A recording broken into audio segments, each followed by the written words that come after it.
Why, hello there, ladies and gentlemen, boys and girls, children of all ages. My name is Mr. Dogboat333, and welcome back to Hearts of Iron 4, the New Order of the Rune as the Ukrainian Socialist Soviet Republic. Now, last time we were here together, the war finally began for the freedom of the people of Ukraine. And I believe we went over everything here. I actually don't know. I think we...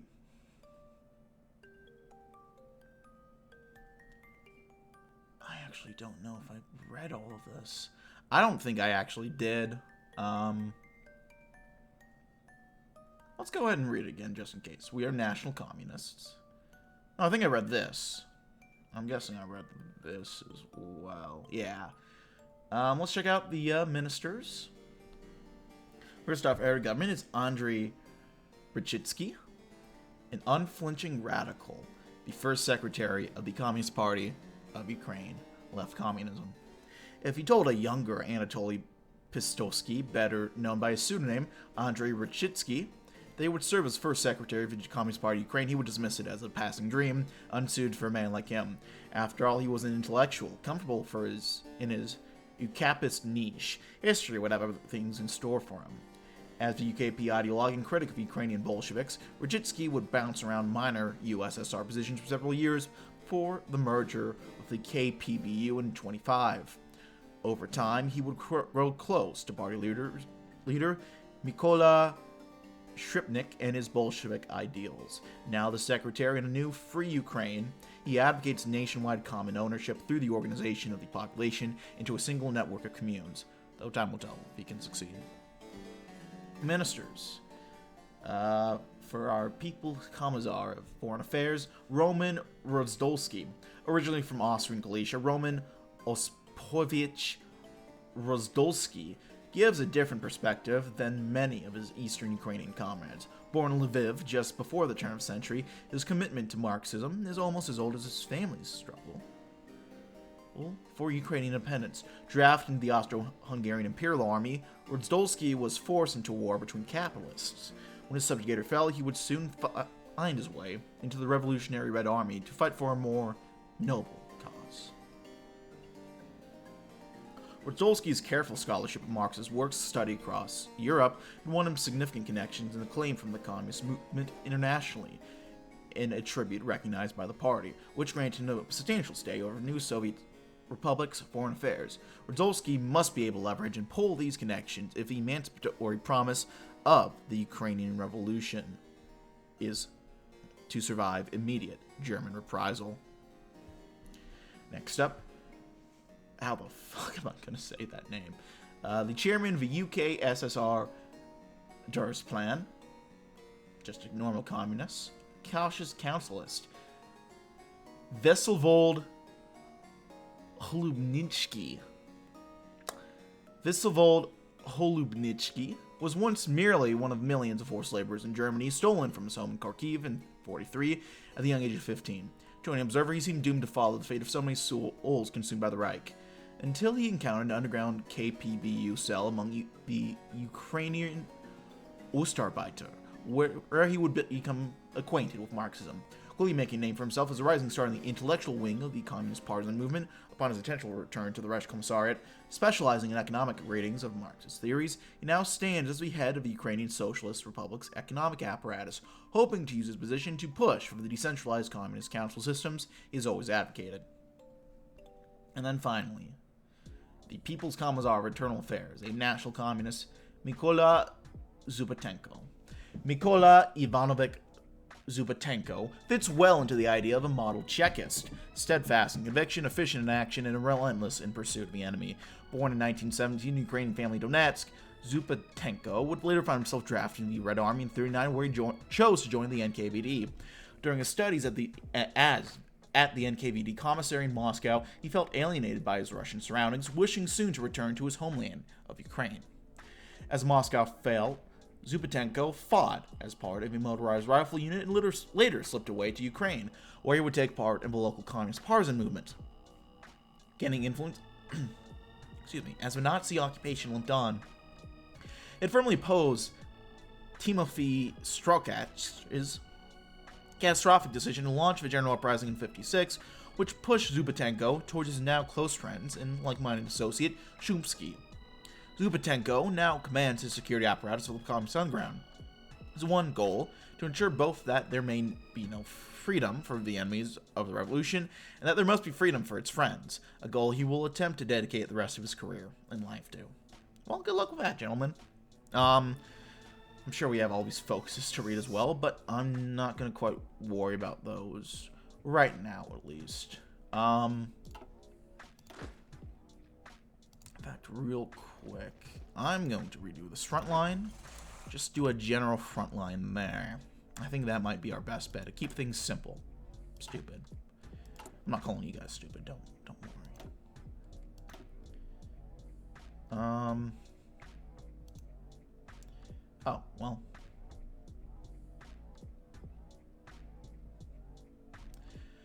Anyway, here's our little thing.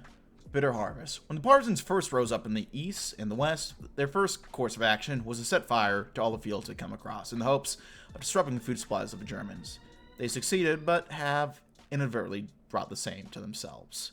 The Reichskommissariat and the various partisans, all actions within the conflict, have found difficulty in circulating the much-needed grain to those who need it due to numerous disruptions in the supply lines. With the majority of the fields that have been feeding the Ukrainian nation now gone, the food stockpiles are running low on all sides. We're no longer fighting for dominance over Ukraine, but we are fighting for our own survival from looming disaster. The amount of grain that we have remaining is shown on the display bar inside the interface. The less grain we have, the more negative bonuses our nation receives. The amount of grain we have stored in our nation is very finite, and left unchecked could spell disaster.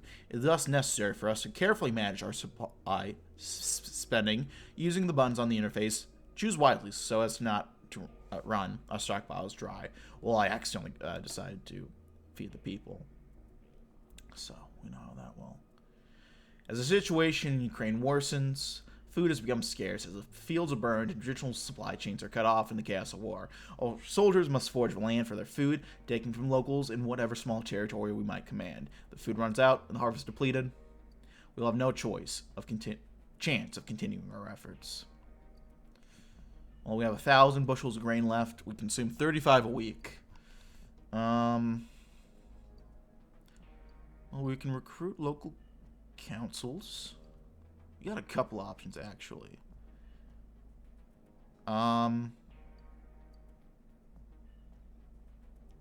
Let's recruit local councils. That way we can decrease our grain consumption. We can do doctrines. Strategic theorem. Am I okay with that? I think I am.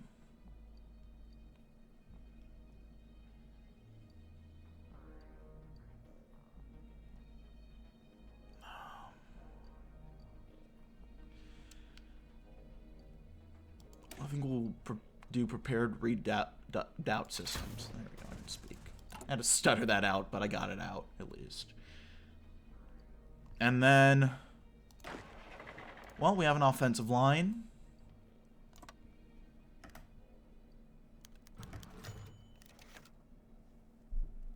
POT. Somewhere in a small hunk near Rostov, a previously silent radio station came to life to transmit one single word repeatedly. Partisans already knew the meaning of the word in a matter of minutes. The soups on the table were eaten, and the people were already gone with rifles and thoughts of the upcoming battles. The thoughts of all the horror the Germans have inflicted upon the land and the desire to for revenge burned inside them. They were about to liberate Ukraine. L-O-N-G, L-O-N-G, L-O-N-G. About a minute later, a similar situation occurred in a house on the outskirts of Donetsk. As last-minute prayers were finished and the comrades hug each other, hoping it would be the last time they do this, they picked up the weapons and they went into the streets, preparing to face the death, the occupiers, the bastards in gray uniforms. They were about to avenge their parents. They were about to liberate Ukraine. H-E-A-R-T, H-E-A-R-T, H-E-A-R-T. In Luhansk, another radio transmitted the message across the flat, with a partisan and his wife carefully listening to it.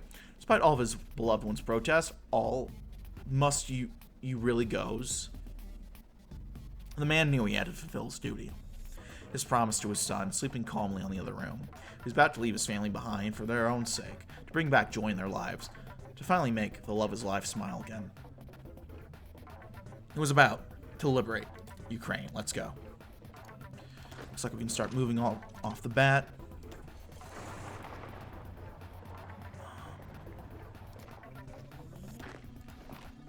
Actually, we can just start moving. Some of these guys can start moving on their own off the bat. Try to liberate Zaporozhye off the bat. Beautiful. Oh, fuck. No, no, no, no.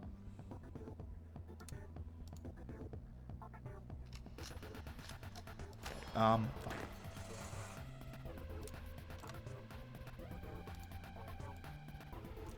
Let's get all that done. There we go.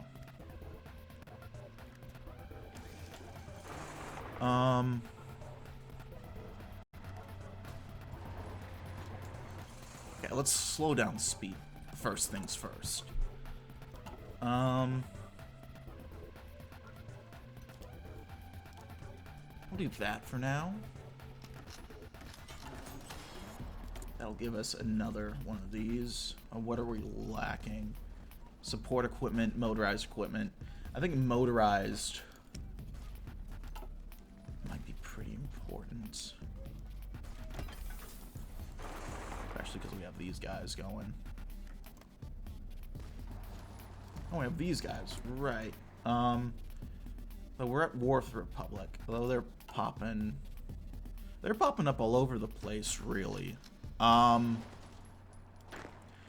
Okay, I think our first priority, if we can enable it to happen, which we'll just have to play this all by ear, but I think our first priority should be take out the RK.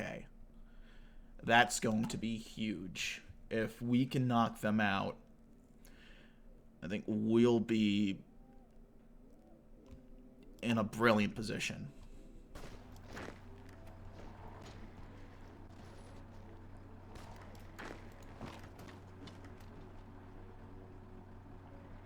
We're doing our initial pushes right now, and it's going okay. There goes all the mischief in Moscovian. More protection units are coming online. I think more rifles are needed, so we'll get working on those guys. Bogdan Antonenko huddled around a small fire deep within the woods. The remains of the small game he'd caught nearby his meal for the night. His concern was not on food, but instead what to do next. For now, he had, as Ukraine collapsed into violence, stories and rumors of what was happening swirled his mind. He heard of Ukrainians who'd risen up and had taken over half the country. He'd heard of partisans who'd supposedly assassinated swaths of the RK apparatus. He even heard that more soldiers of the former U-SSR, the Ukrainian Socialist Republic, had emerged. He suspected most were exaggerated or untrue. The Germans would never let Ukraine fall so easily, not even if the wildest rumors were true.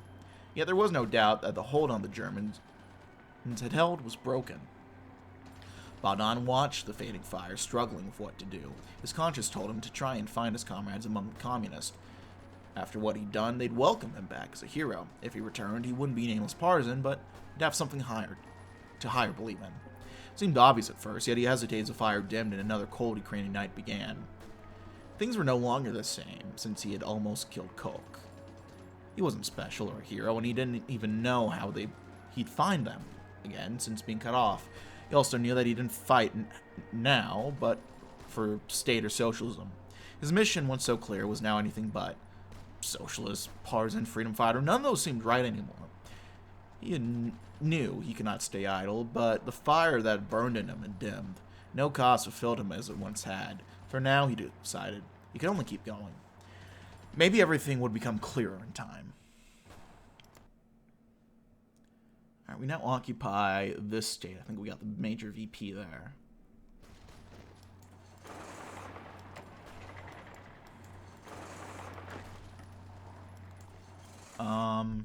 But yeah. So far so good here. Oostberlin. I don't know if we end up getting anything after the to go after these guys. Be curious if we did. We'll just try to Secure ourselves against these guys.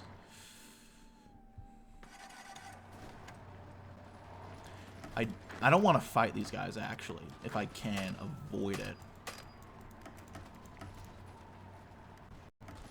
No, don't you... Okay, never mind. Dnepropetrovsk, once the glory of Catherine, looked a little like the model city it had once been. Many blocks of the city were marked with bullet holes. A bridge across the Dnieper River had been demolished in an attempt to slow the advance of the Union's armies.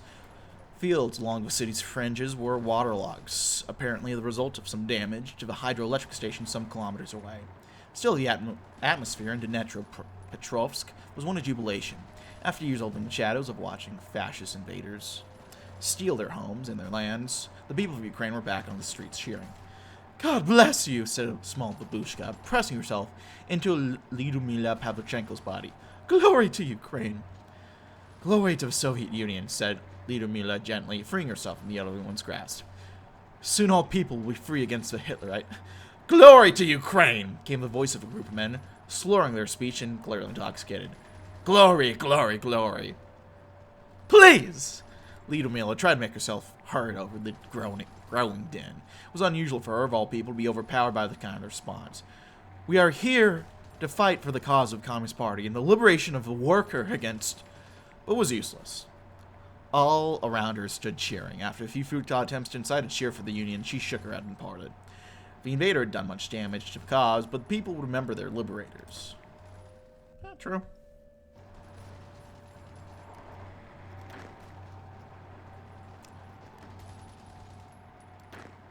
Yeah, you keep...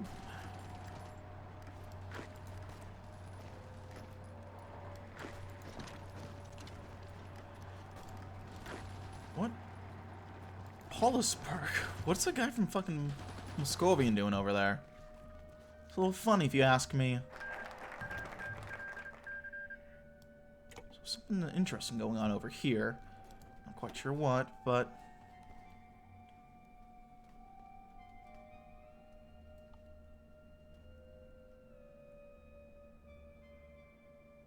Alright. Let's go ahead. Let's empty their warehouses. Steal stuff from these guys. That's going to be the big thing. For all their insufferable bluster, the Nazis seemed to care very little for their infrastructural upkeep of the colonial empire. Storehouses and workshops filled with German arms and equipment sit abandoned by the Wehrmacht, even as they scramble in desperation to hold on to the breadbasket. What had been the arsenal of hatred to condemn us to oblivion now becomes the fulcrum to our expulsion of the Third Reich from our native lands. Beautiful.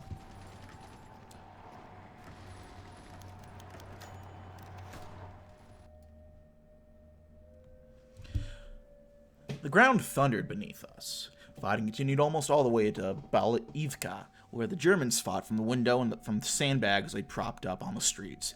Though we had superior numbers, most of us were armed with old Mosins, or the German 98s, which were good for long distance but oversized at close quarters. Most of the bayonets had rusted away. I knew that if they had intended to hold the village, they would have set up snipers on the upper floors and fixed the machine guns in position. They defended step by step, retreated on schedule, drawing ever closer to the river.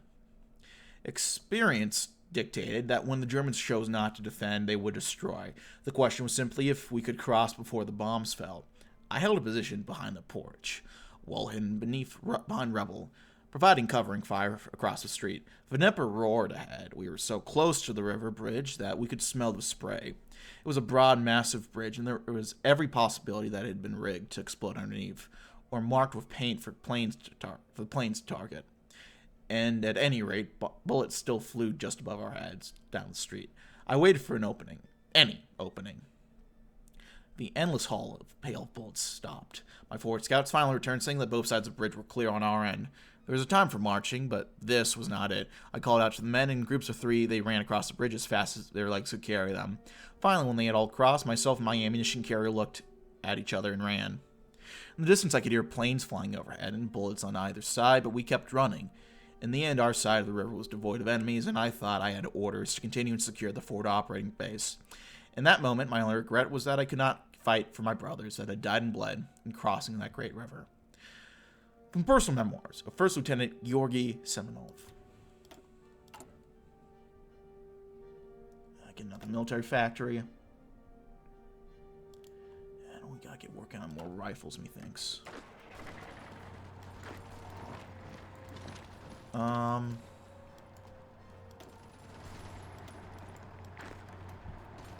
That guy's not... It's never not gonna be peculiar to me. That's going on. Let's see if we can get an... Actually, shit, there's a lake there. That's gonna complicate things a little bit. But hopefully not too much.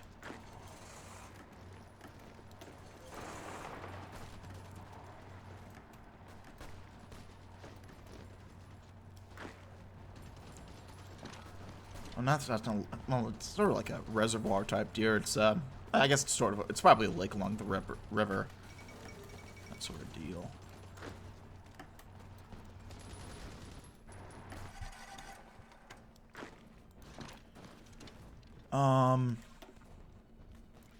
Well, the RK is actually pretty close to capitulating as is.